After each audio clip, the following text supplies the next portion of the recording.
એક રાજાએ બોલી શકે તેવું પક્ષી પકડ્યું. પક્ષીએ રાજાને જ્ઞાનની 4 વાતો જણાવી, પરંતુ રાજા તે વાતોને જીવનમાં ઉતારી શક્યો નહીં અને પછી જે થયું તે સાંભળવા જેવું છે.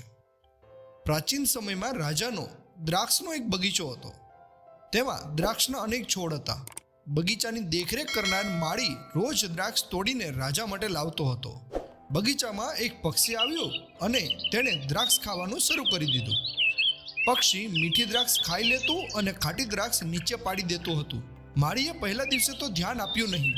બીજા દિવસે ફરીથી તે પક્ષી ત્યાં આવ્યું અને તેણે દ્રાક્ષ ખાવાનું શરૂ કરી દીધું. તે પછી તે પક્ષી રોજ આવવા લાગ્યું.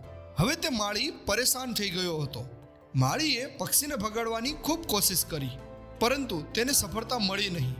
છેલ્લે હારીને માળી રાજા પાસે પહોંચ્યો અને રાજાને સંપૂર્ણ વાત જણાવી દીધી.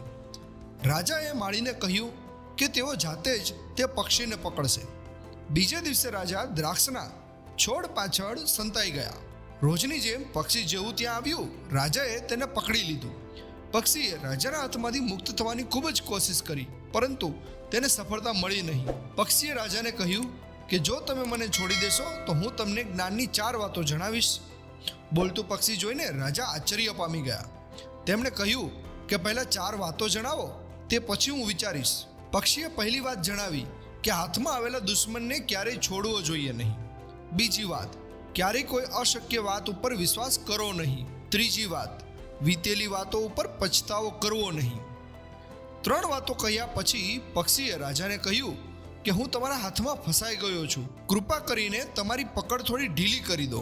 રાજાએ જેવી પકડ ઢીલી કરી, પક્ષી તક મળતા જ ઉડીને ઝાડ પર જઈને બેસી ગયું. આ જોઈને રાજા પોતે ઠગાઈ ગયા હોય એવું અનુભવ કરવા લાગ્યા. પક્ષીએ કહ્યું કે રાજન, ચોથી વાત એ છે કે સારી વાતો સાંભળવાથી કોઈ લાભ મળતો નથી. સારી વાતોને જીવનમાં ઉતારવી પડે છે. મેં તમને જે વાત જણાવી તે તમે જીવનમાં ઉતારી જ નહીં.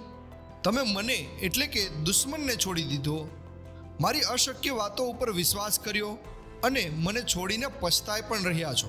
રાજાને પક્ષીની વાત સમજાઈ ગઈ અને તેણે સંકલ્પ લીધો કે હવે તે આ વાતોને જીવનમાં પણ ઉતારશે. મિત્રો, તમને અમારી જો આ નાનકડી વાર્તા ગમી હોય તો લાઈક કરો, શેર કરો અને અમારી ચેનલને સબસ્ક્રાઈબ કરો.